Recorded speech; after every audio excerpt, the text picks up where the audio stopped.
Hi everyone, my name is Nate and I use they them pronouns. I'm so disappointed not to be in Seattle sharing great food and conversation with you all right now, but please know that each of you is in my heart and I'm so thankful to share this moment of community with you, no matter where you are in the world. Okay, my story.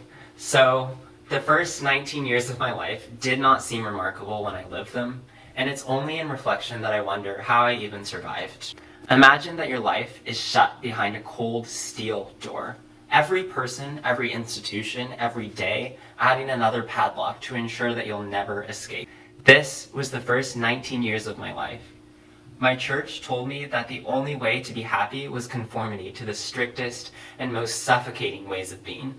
My father told me that I would be thrown out if I ever had a boyfriend, and my mother told me that I was going to hell. My school taught me that the only way to be safe was to hide all the best parts of myself. But beneath the survival, the terror and the emotional abuse, a whisper of light grew inside me.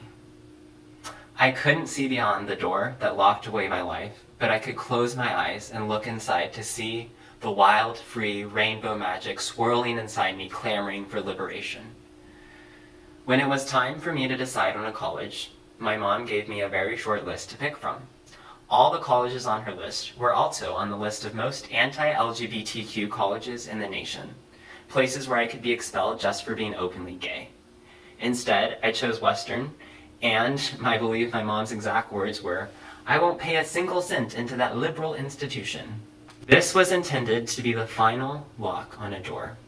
With no financial aid, no ability to take out loans, and no parental support, it seemed like I would be stuck behind those locks for forever. But my GSBA scholarship was a key that fell from heaven. It allowed me to smash through that door, escape, and begin my new life. My first GSBA Leadership Immersion weekend on Bainbridge Island, surrounded by 50 of the most brilliant, passionate LGBTQ students, was the first time I knew what safety and community felt like. My fellow scholars ignited the light inside my heart and determination to shape the future of our communities. And in September of last year, with my tiny little car exploding with all my belongings, I made the trek from Eastern Washington to Bellingham and moved myself into the dorm. I got a job at the Associated Students, and then in a special election, I became the only freshman ever elected to the AS Board of Directors in Western's history. And I'm excited to share with you all tonight that a couple weeks ago I was elected to be the next student body president of Western Washington University. In this role, I'm excited to plan for and secure funding for Western's first fully accessible, multi-occupancy gender-neutral bathroom, revitalize the AS Scholarship Program in recognition of the impact that scholarships have had on my life, and continue to advocate for the needs of LGBTQ students and students of color. This is all possible only because of my GSBA scholarship means that I get to spend my time leading, serving, and learning instead of just surviving. Every dollar that was ever donated to the scholarship fund, every minute volunteered at events, every person who supported a scholar is a promise for a future that we cannot yet fully see. In the midst of a collective meltdown of our society, weaponized politics, and growing hate, I do not have hope for our future because of our government. I do not have hope for our future because of politicians.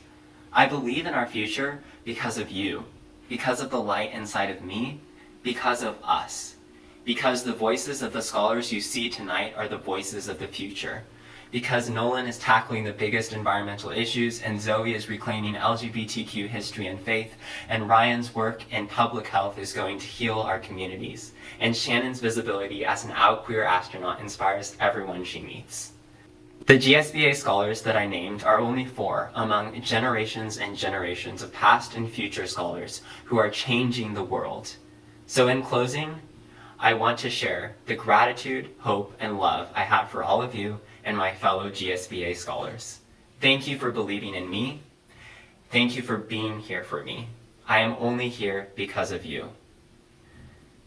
In this trying time, may we remind ourselves that a brighter future does not come from the magnificent actions of a few leaders, but from each of us believing that every act of good brings us closer to a future of justice, queer power, and peace for all beings. Thank you.